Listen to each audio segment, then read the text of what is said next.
So here's the question. So- You think the Niners are going to win this game. Tell me why. How is that going to happen? I think Fred Warner is going to come back and Sam Darnold's going to see ghosts. I think Sam Darnold's due. Okay, here's my thing. Sam Darnold's due for a stinker and Purdy's due for a good game. So I think it's a mixture of both.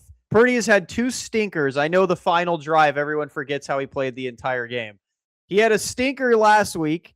He had a stinker against Seattle. He's due for a good one. And then Sam Darnold's due for a multi-turnover stinker. You see how bad he wanted to turn the ball over against the Niners in Week 18? He's itching to turn it over. Itching. Yeah, but like the only time he came close to turning the ball over is when his center stepped on his foot. Or when And he he threw an did some stupid interception stuff. directly to Renardo Green's chest, and Renardo Green just basically leapt out of bounds. Yeah, but you know what the good thing is about throwing at Bernardo Green? He can't catch. Well, he did catch it. He just took gazelle steps and stepped out of bounds. Yeah. I mean, in 2 seasons, Bernardo Green has 1 pick. Like, the thing about Darnold having this game where he just blows it, he might, but the Niners have 6 picks all season, man. And Jacoby Brissett threw 2 of them. Bryce Young threw 2 of them. Phillip Rivers threw 1. And But Fred Warner could be back, Grant. Fred Warner. He could be back. all right, well then, I have a all question right. for you, real quick, because you watched the practices. How come they never try and put Juice at tight end? Why is that never a thing? Like, why Because is that he's not an 6'1", 250 pounds.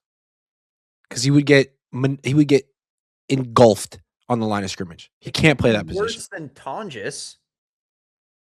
Sure, he would be, because he doesn't have he doesn't have the leverage. He's short. He can't pass protect out there. So you think that Darnold's going to have a bad game? Maybe. I Maybe. think he already did. I think he's due for a stinker, man. I really do. I think he's due for a stinker. I thought he had a stinker last game and they still won. I mean, he's a big reason they only scored 13 points. He was terrible in the red zone. And I think he's going to be even worse. Bro, he is hearing Fred Warner is coming at his skull again. He had to suffer through practices and training camps against him. He is his boogeyman. See, I have a theory about Sam Darnold. I got this from my friend Kevin. I feel like Darnold used to see ghosts. And because that's like a guy trying to process and sort of like being overwhelmed with information and seeing things that isn't there. And I think now what he's done is kind of gone to the other end of the spectrum and just blocked everything out. And he like is a robot. Sometimes it seems like he just doesn't react and he's just a robot out there and he's just executing whatever the Seahawks tell him exactly what to do. So they want him to be a game manager. The Niners have allowed him to be a game manager. And I wonder if they can force him to try to make tough throws and make him pay for it. I don't know if they can. I don't know. I mean, I think they can. They need to sell out for the run, too. Like, they really need to sell out for the run. What I liked a lot that they did against the Eagles, that I was saying I wish they did more against Sam Darnold, was they did a lot of, like, cover zero press blitzing, where they just let Renardo Green and Demo and Upton Stout line up straight up on the line. And they're like, this is what we're bringing. Beat us with your arm. And I want them to do that with Sam. Doesn't it feel like to me, the Niners cornerbacks are better suited for man coverage than zone 100%. coverage? They are, right? Renardo and Demo are press man corners. They are not. Yes. Yeah. And they all have strength and they can trail and they can break passes up. But none of them are necessarily like playmakers in zone coverage. Yes. 100%. So, it just seems to me like on third down, on first and second, if you want to play zone because that's your system, then fine. But on third down, you got to be playing press man, especially on 3rd and 3 to 6, and bring a 5th rusher. Like you have the matchup advantage across the board. Yeah. Except for JSN, who you can bracket. Yeah. And I think, again, that's the beauty of doing what we did to Jalen Hurts, right? Is they did press cover zero man. And Jalen Hurts like, well, I have A.J. Brown, I have Devonta Smith, but you just kind of like it wigs them out because they don't know what to do. So it's like, I'll just throw it over here. And Sam Darnold's not good under pressure. So, okay, make him try and throw to JSN. What's he going to throw? The 2 routes you could throw to beat a press man is most likely some slant or some quick drag Fade. or a fade. So keep someone over the top, let Demo press up, and With inside leverage, take away the quick slant and the you're good to crossing route. go. And Yeah. you're good to go. I'm just And saying, if you can get Cooper off the field Kupp, on third down. But look, though, yes, Darnold could mess it up, and yes, Saleh could do better than he did last time, but Brock Purdy and Kyle Shanahan and the they offense in need a bit general have better. to do Yeah. way better. And the good news is they did do a lot better week one, Mhm. and Kittle was not in most of that game. He did score a touchdown, but he went down mid-second quarter, and they still found ways to move the ball and score. And I think it's pretty clear that a big part of that was Ricky Pearsall. So to me, the question is, man, hey, Fred Warner's trying to come back from a broken ankle he suffered less than 100 days ago. Ricky's practicing now. Right? Like, I think there's a lot of pressure on him to play. And I don't think anyone expects him to do what he did week one because he's not 100% healthy, but he needs to play because we saw what the offense looked like against this defense without him. It was pathetic. They really well, and also again, I'm not going to let Purdy off the hook. He had a lot of open guys against Seattle in Week 18. In the flat, Exactly. I mean, but he didn't have anyone down the field. Like, that's where Ricky could really help. Sure, but that's what I'm saying is, like, if they just used the Cleveland game plan Week 18 against Seattle, they would have won. Or week 5 against the Rams, what Yes, Mac Jones did to that, just check it down. Yes, Mike McDonald was daring you to. He was like, yeah, it's wide open. Go ahead. I don't think you're going to throw it. And he didn't throw it. Mac Jones would. And Mac Jones would, and Purdy, and that was the only thing. There's a lot of pressure on Purdy, man. There's a lot of pressure on Purdy, dude. You gotta be patient. You can't be greedy. You can't throw picks, dude, because Darnold probably isn't.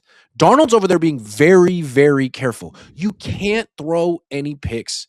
You can't be the reason they lose because Tyler and I are going to talk about Mac Jones all offseason because this is the kind of game that the kind of game plan he theoretically could pull off. We need you to throw 49 checkdowns. Can you do it, Brock? This is where you prove if you're elite.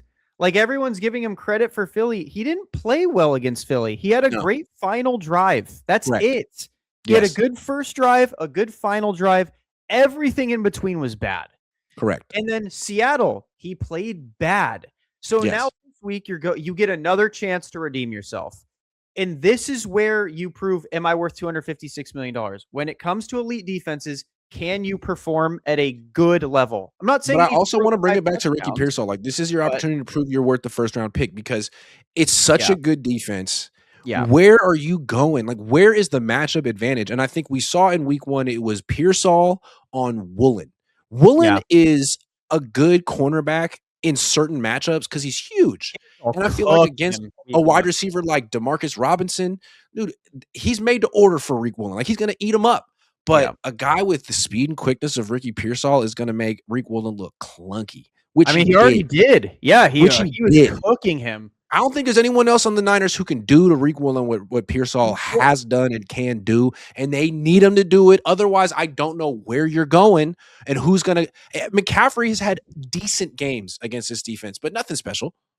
Yeah, he didn't have really is okay. He's not going to go for 100. My biggest thing with Ricky is, like, because at practice he looked solid, but, like, you were there. Did he look fast or did he look kind of hurt still? Like, he's hurt. He's hurt. And I think the issue is, like, he can run fast, but what you need to do in this offense is stop on a dime and decelerate and change directions. And that's probably, I don't even know if he can do it or it's just extremely painful. And then when he gets tackled the one time and goes to the ground, he limps off the field. So I don't know. I so badly wish they just let Jordan Watkins play, man. I feel like Jordan Watkins is so needed right now. He's so needed with that speed. Or Jacob Cowing.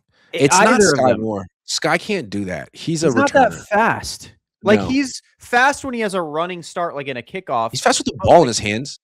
Yeah, but like Jordan Watkins, Jacob Cowing, Ricky, they have that like burst, that off the line, like, I'm just going to blow by you.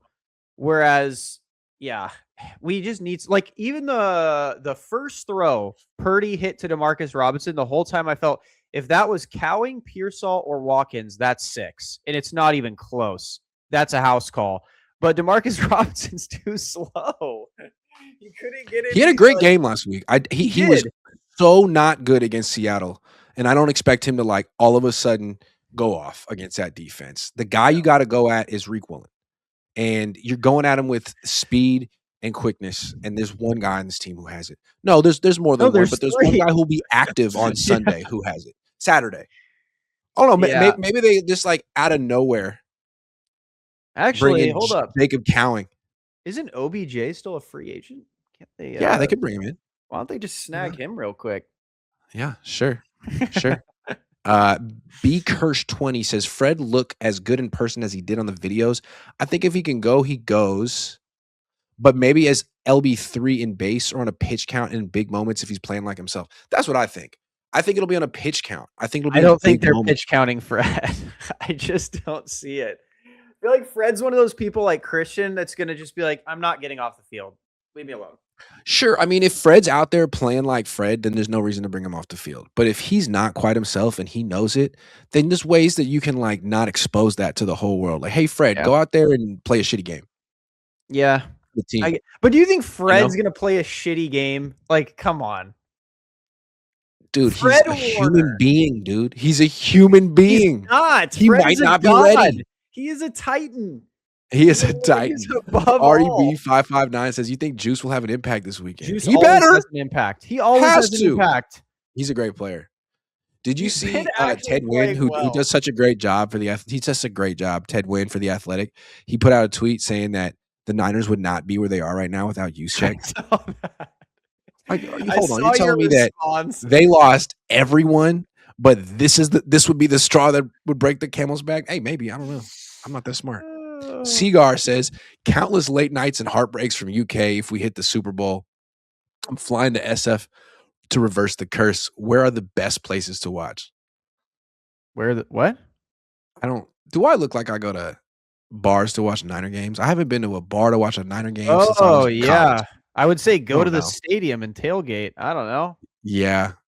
I don't know. You live in Dallas. Yep. Are there Niner bars there? I don't know. Hell no, there's no Niner bars here.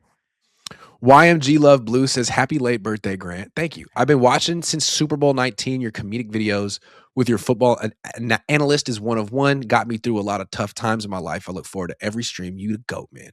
Thank you, man. I appreciate it. Love it. Los Mob 415 says Grantavious Cohn, the 49ers GOAT. Millie Ticket says trade Tyler. Oh, what would we get for him? Probably a lot. Who's worth more, Mac Jones or Tyler? Mark McAdams says they need to move the pocket for Purdy so he can see downfield and not be surrounded by trees thrown off his back foot. Happy birthday, Grant. Yeah, he definitely should not be thrown off his back foot in the pocket ever. That's much easier said than done. Just move the pocket against Seattle's defensive line, guys. Just hold up. Just hold on to him, man. Don't let them grow apps on Purdy. All right, we're going to talk about if they lose in a second.